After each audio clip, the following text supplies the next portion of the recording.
Next up on the Cosmic News Network, First Contact with Joshua Put.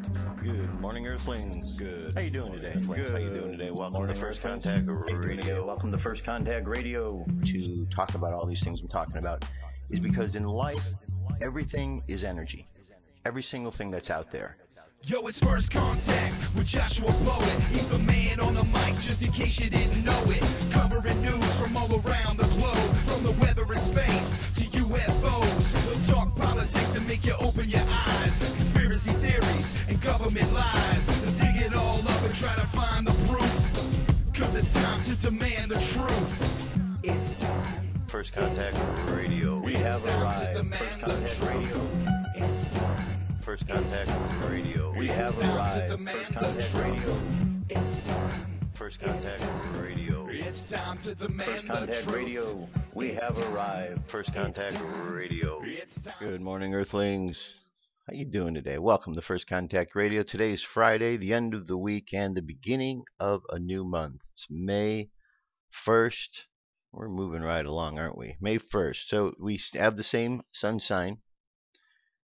Taurus, tarot card Hierophant, Hebrew letter Va means nail or hook, so the Hierophant is about hooking the spiritual and the physical together. Because, again, I say this all the time, there's fire, there's water, there's air, and then there's earth. We're here on the earth, the physical plane, but prior to the physical plane, we've got the fire, the water, the air. We need to consider these other realities and these other energies other than just the earth, because if we think that the earth is the be-all, end-all, we're going to be surprised one day when we find out that earth is made up of the fire, the water, the air. And of course, the most important element that's added into everything is spirit. So you get the spirit, the fire, water, the air, and earth comes after that. So we have Taurus, Hierophant, hooking together that spirit, bringing that fire, water, air down into earth. And then Libra is our moon sign for today. Libra is about balance. Tarot card of justice. It's about karmic balance. Lamed is the Hebrew letter. It means ox goad. It's like the things that tie the goats together, or the oxen, so that you can work equally and move down the field and plowing the field and doing the work you have to do. So it implies the idea of balanced work. Okay, so here we are, the first of the month, 1st of May. Libra's our moon sign. Coming up this morning, 11:58 a.m. Jupiter, right here, looks like this number 4. Jupiter comes into the mix, and it's in a sextile. So Jupiter is the planet of expansion. So whatever Jupiter is around expands. Okay, Jupiter is the tarot card of the wheel. So the wheel is turning, everything's expanding, there's becoming more. So when things become more, when we get everything we want, that's a good thing. But then there's also inherent dangers we need to be aware of when we get everything, because sometimes getting everything isn't necessarily what we need. So that's a part of the process of expanding. So we're expanding, and we were doing so with Libra, so we want this expansion that we're doing to be in a balanced way. There's good positive vibes between it, so we should probably see some good positive expansion of our sense of fairness. Later on this evening, 4:09 p.m. Pacific time, Pluto becomes in square with Libra. So square is a lesson, a wall, something we have to get past. So get past it, and on the other side of it, there's a lot of opportunity. In this case, we're looking particularly at transformation, because Pluto's a deep transformation. So there's a lot of transformation in our world, maybe as we balance things out karmically, that helps to transform who we are and what we're about. Whatever the case may be, once we get on the other side of the square, if we've learned our lesson, we've made a lot of growth.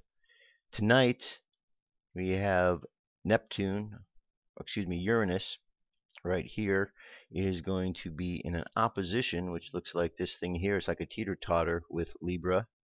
So think of a teeter-totter. You got two people, one on either side. Hopefully they're going to be nice and play nice together, and no one's going to jump off, because once it jumps off, the teeter-totter ride is over and things become unbalanced. Well, unexpected changes along with the idea of balancing out our karmic issues, could bring for an interesting Friday evening. All right. And over the weekend, Scorpio is going to be our moon sign starting tomorrow night, and it'll be there through Sunday with the full moon. And when we get back on Monday, we'll still be at Scorpio, just getting ready to leave that, where we'll switch over on Tuesday. All right, so that's where we are today. We have the wheel here, so you can use this to get any deeper perspective for yourselves. You can see what aspects are coming up here and how long of a time till they come into play, and the aspects that did come into play and how long they have been in play. Jewish calendar, today is 12 Lyre. Omar Day 27, tonight 28. Daily thoughts is the highest high. There's nothing higher than finding truth on your own. All worlds were made, all barriers put in place. Every veil over godliness hung, and the soul plummeted from its pristine height unto the confusion of this harsh world. And for this one thing alone, that you should uncover the truth on your own. Uncover the truth on your own. All right, 94% making our way to the full moon, which we will have on Sunday. Solar wind currently is at 407.7 kilometers per second. Planetary K-index is quiet, 1 to 2 over the next 24 to 48 hours. Large coronal hole still here up at the top, one at the bottom, just a little bit at the middle. Basically a whole lot of stuff going on here, and over the course of the weekend, May 3rd and 4th, we should be getting hit by the solar wind coming off of these particular coronal holes. M-class flare and X-class are both down to 1%. And in the mid-latitude, geomagnetic storm activity is dropping down from 20 to 15. In the high latitudes, we're going from 30 to 25. Everything's dropping down 5%. So things are subsiding in the solar system. But over the next couple of days, we shall see a uptick as things pick up for these coronal holes here. And looking at the sky, the May Day Venus shines directly between the horn tips of Taurus, Zeta, and Beta Tauri, Elnath. It's closest to the brightest beta. The moon, 2 days from full, shines a few degrees above Spica this evening.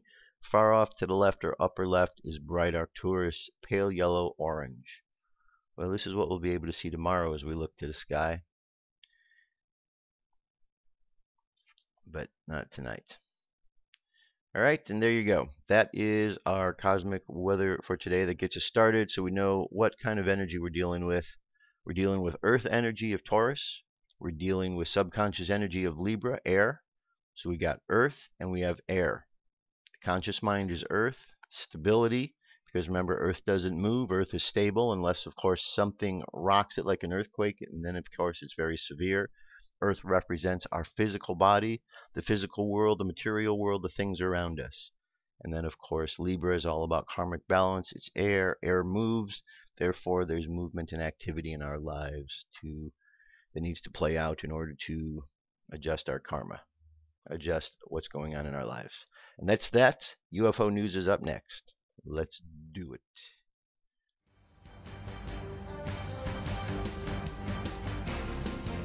This is the UFO News with Joshua Poet. Thank you very much, Dirk. Okay, here's our first story. UFO disguised as Meteor? Or are meteors putting the public in direct danger? Good question, because we have had more of these meteors sighted around the world. Or are they UFOs? Either way, they are unidentified. We just see them zipping by. This particular one was over La Molina, Peru. April 28, 2015, a witness named David Bauman Feel the strange phenomena in the sky of Lima, Peru. The sighting occurred in the middle of the morning while the man was driving his taxi. I quote his testimony. I saw a light falling from above, and fortunately I was able to film it. The subject was addressed to the hill of La Molina, and once arrived on the site there was nothing. The flying object spotted by other witnesses who told him and noticed as he headed in the same direction. What is the true nature of the object captured by Mr. Bowman? Well, in recent days, NASA has discovered 8 asteroids that might pose a threat to Earth.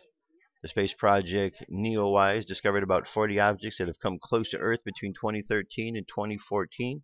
Is there a connection between the sighting in Peru and the discovery of NASA? I don't know, but there it is, and the link's available, firstcontactradio.com. Mars photo reveals alien ship, underground bunker, and other structures. So the other day we saw an object up there which looks like a bison. Here today we have what appears to be some sort of structure. It looks definitely like it's a rectangular shape there. A NASA photo of Endeavour crater seems to show an alien ship, underground bunker, house-like structures, and more. It was captured by NASA's Opportunity rover in 2014.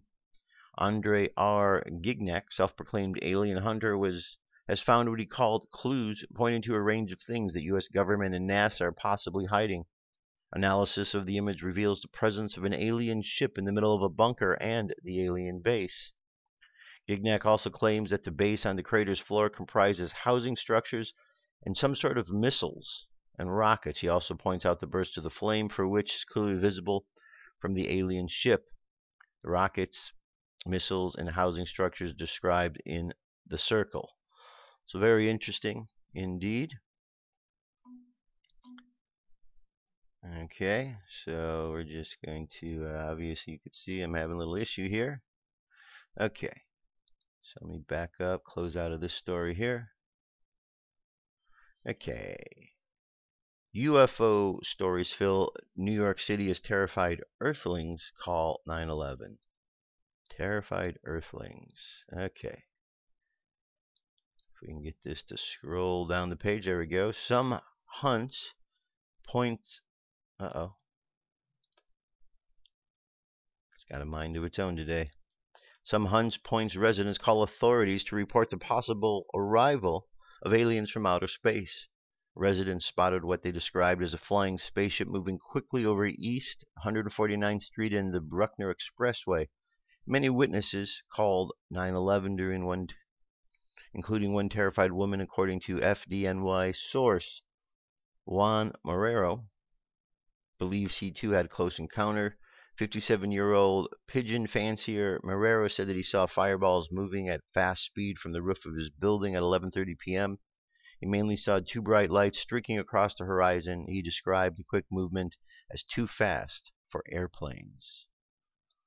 Okay, this is another bit of information on the sighting that took place in California. Above San Diego, the viewer Larry Fike said the lights appeared to be red, blue, and green, kept flashing and changing colors from his vantage point in Del Cerro. Alright, so this is some really good footage here.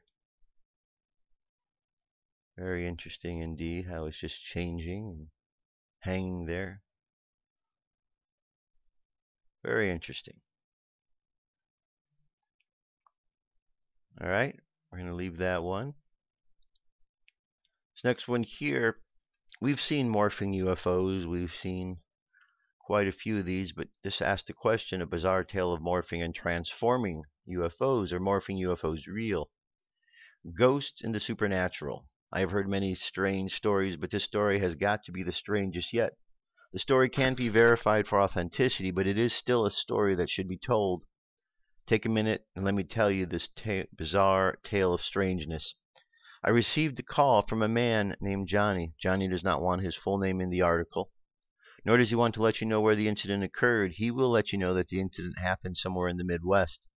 4 years ago, Johnny and his friend Tyler were in a secluded area camping. The area is lush meadows and surrounding trees in the distance. On the night they were camping, there were mid-level cumulus clouds, perhaps 6,500 feet from the ground. Johnny and Tyler heard a rumbling noise in the sky. Tyler's eyes started flickering and he completely passed out. Johnny tried to revive his friend, but he was out cold, and then he noticed what appeared to be a large white panel truck in the sky. The large white panel truck was huge. If you were to replace two large Hummers together, it was the size of two large Hummers in the width and length.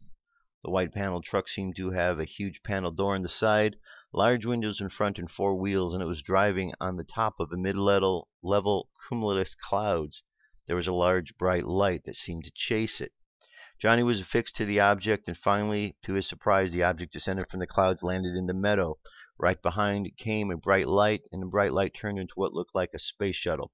At this time, I was ready to hang up on Johnny because I thought his story was absolutely bizarre, and it was hard for me to fathom that his story had any credibility to it. But I decided to hang on because the story was fascinating, to say the least. Johnny was compelled to go towards the large white panel truck. He could not resist walking towards the strange flying machine that had Space Shuttle parked at its rear. Johnny remembers looking into the window of the large white panel truck, and he could make out the driver and pilot. The driver-pilot had a U.S. spacesuit on, and he had peered through the window into the driver-pilot headgear. He saw what he describes as a gray with large black oval eyes. The driver-pilot of the vehicle started waving his arms frantically, and Johnny stepped back from the large white panel truck as it ascended into the sky, with the space shuttle following. As it reached the clouds, both objects blinked into nothingness. Johnny went to the campfire, discovered that the campfire was out. The wood was completely burned and now smoldering. He was confused because the fire should have kept burning. It was only perhaps 40 minutes that passed during the sighting. Tyler awakened and asked what happened. Johnny and Tyler were also shocked that the sun was now rising. He claims that in the area there was a lot of UFO activity, black helicopters, some cattle mutilations. Johnny also claims at the age of 10 that he may have been abducted. He has had flashbacks of buzzing sounds, bright lights, and being stared at by big black eyes. The only reason I take some credence of his story is that UFOs have been known to morph into other objects. Here are some other possible cases and stories. We have UFOs transforming into airships. From 1896 to 97,000 people witnessed airships where there were no airships in existence. We have transformation into black helicopters. We've seen this one. We've certainly seen the various sightings where those who go out and they call the UFOs, they seem to call the kind that seem to be morphing. Now, there are those who've been out and say that these things are completely faked. So if that's the case, and what we're seeing there are morphing UFOs, then perhaps the morphing ones, maybe there is something to them being faked. I don't know. I don't know the reality. I just know what is reported, and there's a lot of strangeness out there in the whole area. All right, then one more story here for the UFO news today. This is called Motherships or Huge Aliens. It's a good question because we look at the ships and we think, well, that's just because there's lots of them on there. But what if it isn't because there's lots of them? What if they just need that room because they're huge? I was talking with a friend of mine whom I've known since the 3rd grade. We were talking about the changes that have taken place in Long Island, New York over the last 50 years. We were discussing the days when we only had one highway to drive to the end of Long Island in order to reach Montauk Point. The Montauk Point area is also the location of Plum Island and Camp Hero. During the 40s until recently, both were active, extremely strange institutions of secret, ominous activities, with long lists of odd events happening for many years following World War II. Long Islanders consider them dangerous, if not evil places. My friend and I were talking about our life on Long Island when we were teens in the early 60s, so around 1963 to 65. Those years were a time when Long Island was having numerous UFO sightings being reported. My father had been told during the time period that a few people in our town had seen a group of UFOs over a town golf course, which was still being talked about by the local people, when a few sightings came along of people witnessing large UFOs flying low over the great river which ran out into the Great South Bay and out into the Atlantic Ocean. All of these sightings were still the talk of the town when the next event took place. One night my dad read aloud.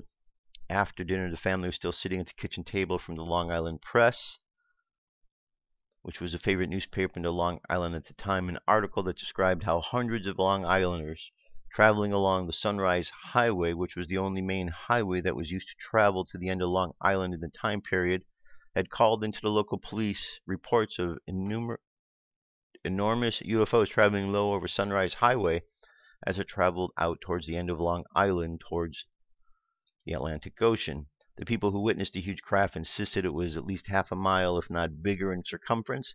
The people who saw this huge craft all reported the same details of enormous oval craft slowly hovering over the highway at times as it made its way in the silence following the highway below and out of the end of the roadway, frightening those who were traveling under it on the highway lanes. It followed the roadway to its ends and continued on towards the end of Long Island and the Atlantic Ocean. There were no offerings of what it could have been in the article or comments other than the description of the huge metallic shiny windowless craft and the mention of many other UFO sightings being reported over Long Island during that time. I had often thought this event flashed through my mind over the years when I learned of other sightings of huge unexplained crafts being reported from all over the world. These crafts seem to have taken on the name motherships. I thought about this and wondered if we have this correct in our thinking, or if we simply are missing another explanation to the enormous size of these unknown crafts, thinking they are something they are not. It is true that the enormous size of the crafts may have witnessed over the years may well be main carriers of large populations of other life forms and other equipment in living areas, or there is another strange idea that could explain their massive size. It may sound simplistic, but why could the difference in the size of UFOs simply be an indication of the different sizes of the aliens traveling in them? How many times we have been told of the history that talks about giants walking the earth. How many times we have the idea of extremely tall beings seen over history we have come across in our search for answers to our past and understanding of our possible futures. I really thought about this when I came across the reported incident where our astronauts reported to have had an encounter with a huge spaceman that was so large and tall that they had to open the cargo bay of the space shuttle so that he could stand towering over the men in the open cargo bay in order to have a meeting with them. There was no reason at all to think that other life forms in this normal universe are similar in size to humans on the Earth. In fact, there is no reason to think that they are like us in any way, shape, or form. I think we should consider that the shape, size, and form of those who may visit this planet may be anything from bug size to building size and all things in between. I now wonder in pure fascination what may pilot those enormous crafts, and can only keep my mind open to the endless possibilities that could exist inside of those metallic walls, from huge populations of aliens to simply huge aliens. Alright, and just a couple of examples here. This was a actual skeleton that was found. So I'm going to leave the rest of the article for you. There's a bit more. But very interesting premise that perhaps the ships are just large because the beings are large. I guess time will tell, and hopefully the moment of disclosures are getting closer. I know that disclosure has already happened for those who are paying attention. Those who are waiting for the government, well, hopefully your wait won't be in vain. For those who aren't waiting for the government, disclosure has happened. Alright, that's our UFO news. I'll be back and we shall continue on. Stay tuned. This is Confirm or Deny. I have come here to chew bubblegum and kick ass. And I'm all out of bubblegum.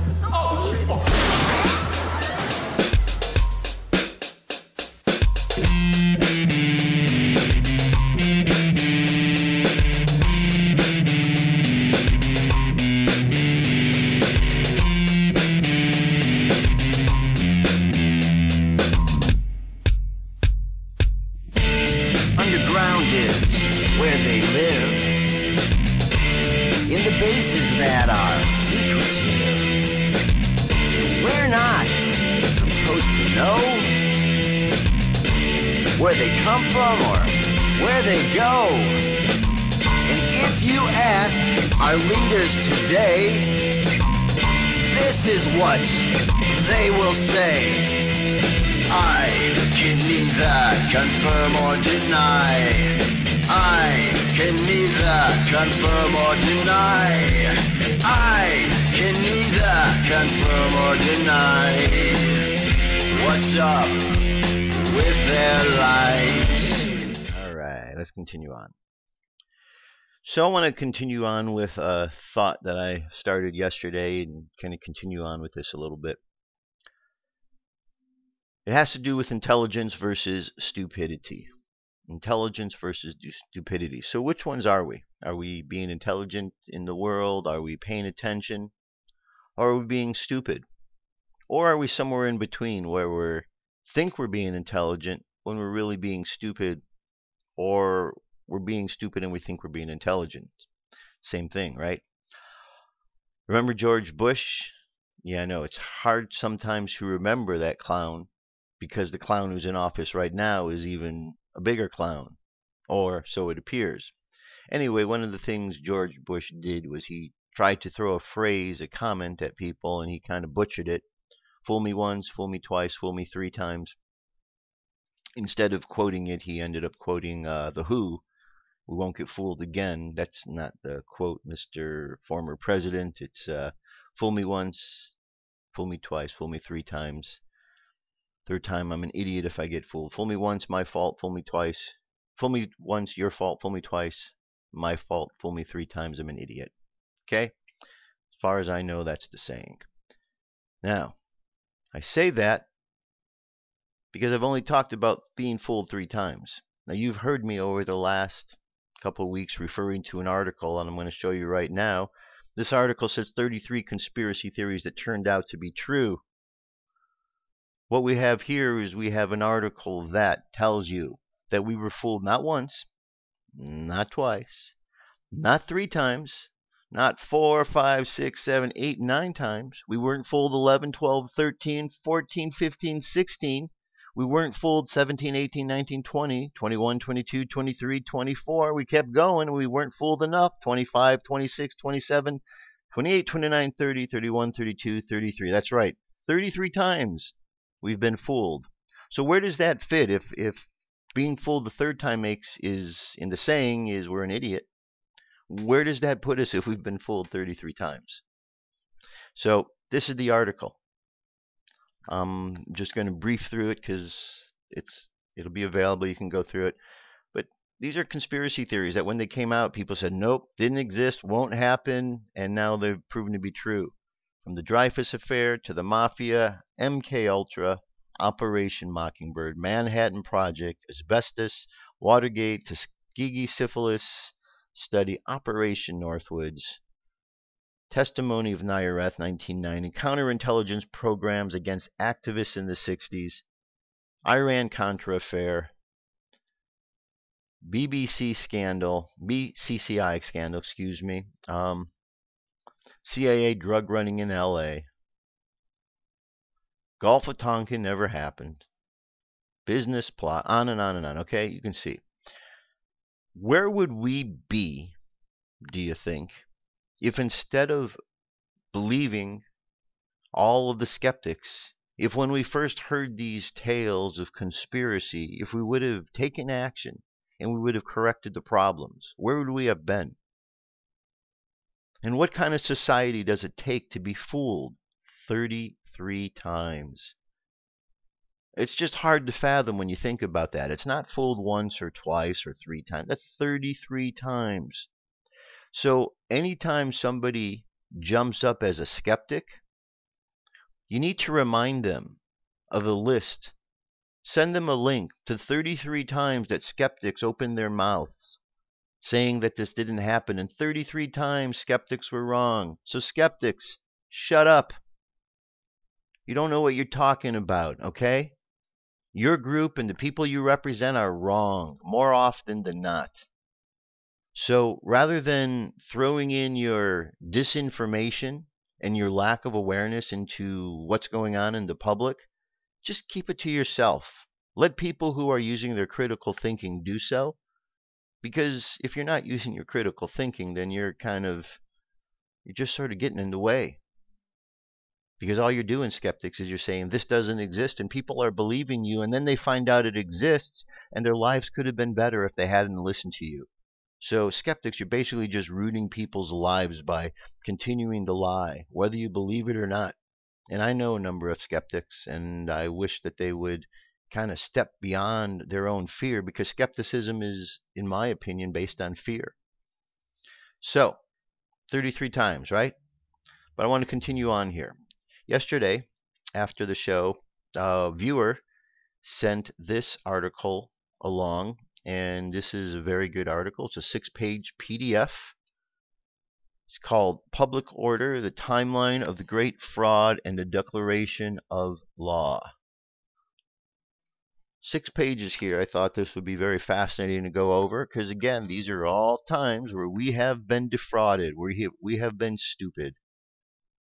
First one on this list goes back to 1754 through 1776. The United Colonies take shape as loose political association, and the First and the Second Continental Congress result. 1776, the colonies declare independence. 1781, the Articles of Confederation bind the states, political subdivisions of the United Colonies together in a perpetual union, creating a confederation of states to operate in the international jurisdiction of the sea. Why a confederation instead of a federation? Because the original states gave up some of their natural jurisdiction to the new political entity, the union that they created.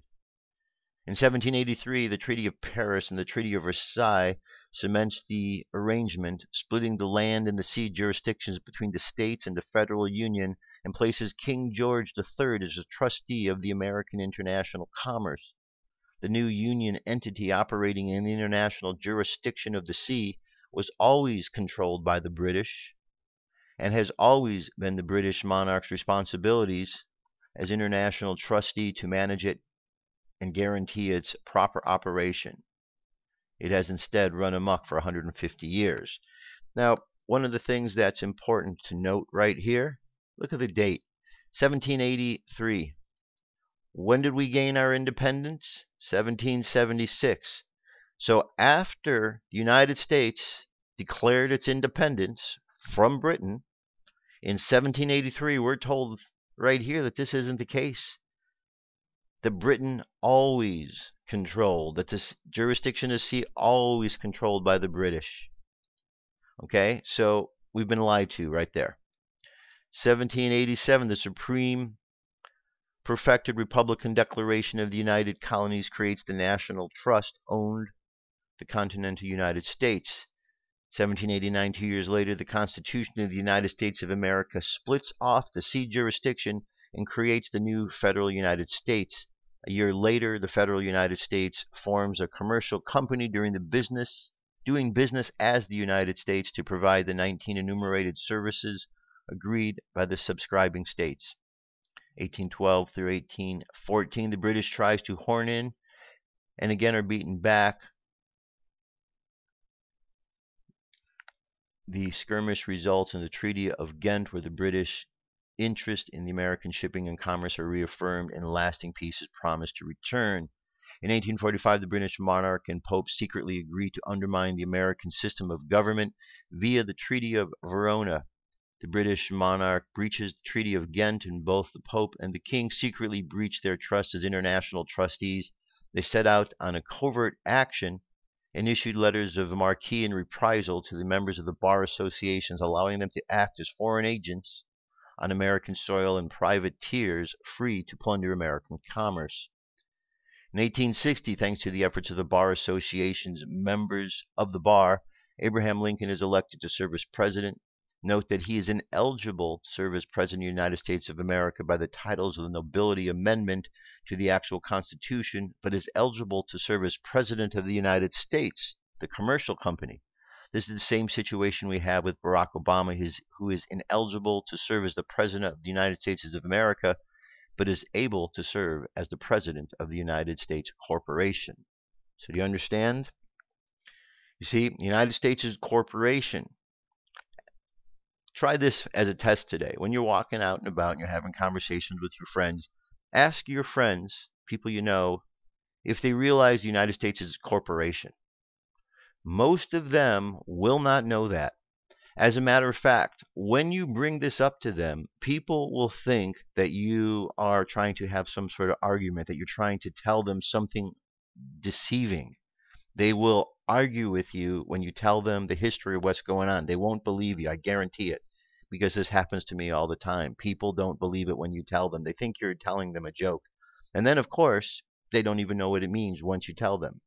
We're a corporation, a business. What does a corporation have to extend its business? It has franchises. When a person pays their taxes every year, where do you pay them? To the Franchise Tax Board, because we are all franchisees of the Corporation of the United States of America. It's that simple. Continuing on. 1861, Civil War begins. Congress adjourns for the lack of quorum, and without a date to reconvene, Lincoln organizes a Delaware corporation, and the remaining members of Congress begin functioning as a board of directors. In 1862, the corporate Congress, a body of men no different than the board of directors of IBM, changed the meaning of the single word only and explicitly for the use within their corporation. The word is person. From then on, the word person is deemed to mean corporation for federal commercial purposes. So in 1862, you as a person were deemed to be a corporation. Okay? 1863, Lincoln signs the Liber Code as commander-in-chief and puts the Union Army, the Grand Army of the Republic, in charge of the nation's future and money supply. A day later, he bankrupts the original United States Commercial Company. 1865, Lee's army surrenders to Grant, and a general armistice is declared. The southern states are in ruins and under military occupation by the Union. The original northern states are bankrupt. Foreign banks are in control of the new United States of America, Incorporated, and the Union Army reigns supreme over the next 2 years. President Andrew Johnson will 3 times publicly declare peace on the land jurisdiction of the continental United States, but peace is never declared in the international jurisdictions of the sea controlled by the federal United States and under the trusteeship of the British monarch. Okay, so here, now I just, let's see, what was the part here? I was trying to bring out how we're under control. Okay, the original northern states are bankrupt, and foreign banks, right here, foreign banks, Federal Reserve, are in control of the new United States of America, Incorporated. So not only do we have a corporation, United States is a corporation, but this corporation is run by foreign companies. Okay, so the United States of America is not run by American interests. It's run by foreign entities, foreign bankers. Okay, so anyone in America who thinks that we are a free country, completely independent of everything, doesn't understand what is in this document, doesn't understand history. We've been deceived, as they say. We've been deceived because most people believe they're living in the United States of America, free land. They have no idea we're in a corporation where we are all part of the corporation, working for the corporation that's under control of foreign interests. I shall continue. 1865, Lee Army surrenders to Grant. Oh, and a general armistice is declared. Okay, wait, I did that one. 1868, the corporate Congress writes itself a new corporate constitution called the Constitution of the United States of America. You got that?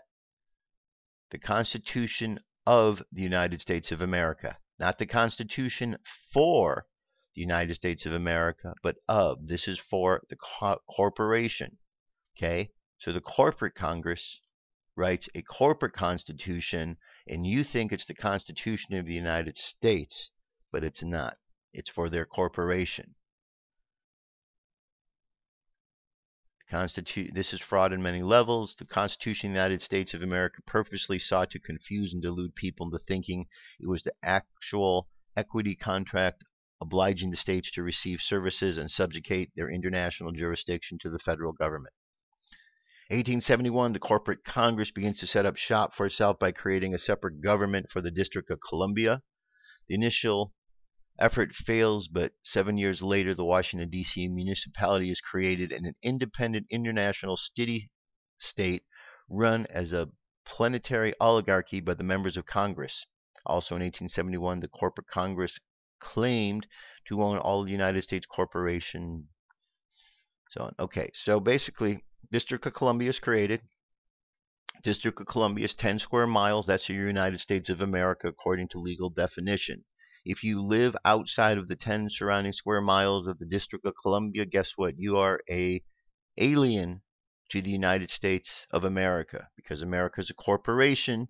The seat of that corporation in America is in Washington, D.C., which is not the same as the states as everyone else. It's its own separate state. It has its own separate body and legislation and mayor and the whole thing. It is not a part of the regular states of America, and Americans have no idea what's going on. Part of the deception. Part of the deception. Okay. Continuing on right here, 1874 to 1885, all actual states in the land are reorganized at the same time. Completely new federal states are created and the new state constitutions are written for them. The original states on the land are renamed in the process. The original states of Ohio operating the land jurisdiction became the Ohio state, while the usurping federal state, merely a corporate franchise of the United States of America, Inc., operating on the international jurisdiction of the sea, took over the name the state of Ohio. Okay, and now we're going to get into the 1900s, but I'm going to leave that to you because I want to continue moving on. But you should get the point by now. There's been a deception from day number one here in America, a fraud perpetuated against the American people by those who are in the royalty, those who were running the show. And they continued, and to this day continue, to make rules and regulations that you are unaware of. Most Americans don't know, as I said, that we're a corporation. They don't know that the corporation is run by a foreign agency. So most people don't understand about the District of Columbia. They don't understand the very basics of this country, and that's why there's problems. So when Americans take more interest, and as long as we keep turning a blind eye to all of this, then there's a problem. Now, is everybody going to get on board with this? I don't know. It'd be nice if everyone in America did. Chances of that, probably not going to happen. So those who are going to get it are going to get it, and those who don't, they don't. And we're just probably going to have to accept that and deal with that and just hope and pray that those who get it are in the majority so that we can make the positive changes we actually need to make here in this country and, of course, around the world, because what we do in America does affect other parts of the world and vice versa. All right? So there you have it. That kind of should wrap up what I talked about yesterday. And let's not be fooled. I don't like to get fooled. I'm pretty certain you probably don't like to get fooled either. Most people don't like to get fooled. And when people get fooled, they don't like to admit it. And that's part of the problem that's going on. 9/11. People don't want to admit that they were fooled about 9/11, but they were. People don't even want to question the moon conspiracy, yet there's plenty of evidence to show that it was possibly faked. People don't even want to consider it. We're being fooled, friends. We're being fooled. We need to pay attention so we don't end up being the fools in the long run. So, what can we do? Well, the whole idea of all of this, and the reason I do a show, is to kind of take you full circle to show that even though there's these problems in the world, we can fix them each and every day.